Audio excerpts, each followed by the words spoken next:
I can still hear the scream that the scream I had when how I screamed. Yeah.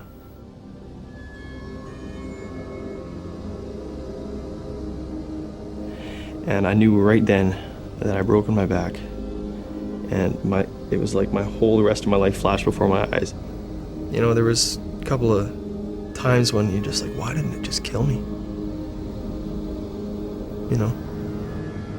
Because it was a 24-hour shift work job, and I didn't like that. Because he was so willing, he was getting more and more tired. I may be the youngest here, and they don't usually hire 16-year-olds. There's danger. When you're tired, you misjudge. But I can handle it. I'm tough. Hurry, hurry, hurry. They were really pushing, let's get our production quota. So I didn't like that.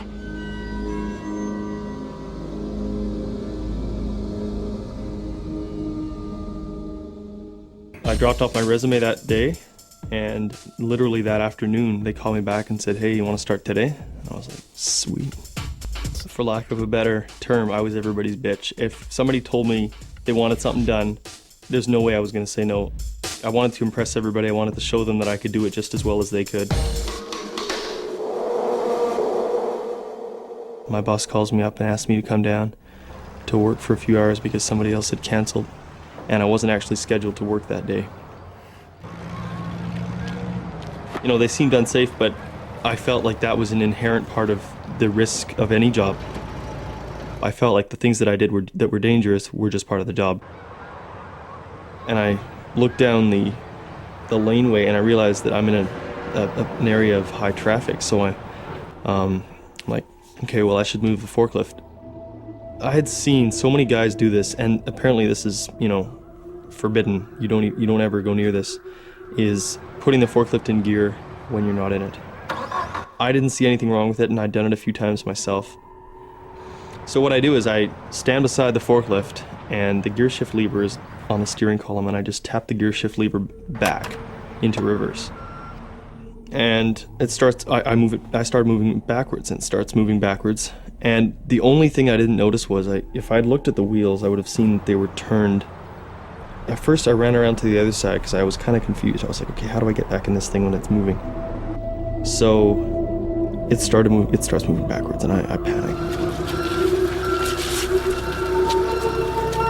I ran basically all the way around the forklift as it's moving. I'm panicking. A lot of stuff's going through my head. I also didn't notice there was a small puddle of hydraulic fluid about that big on the ground. I'm in the path of the forklift. I just had enough time to roll onto my back before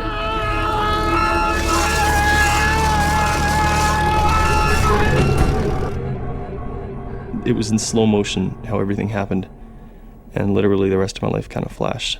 I was like, so I screamed out of fear, out of anxiety, out of just, I felt like a baby again. I was laying there, I'm crying, I'm like, I'm not gonna walk again, I'm not gonna walk again.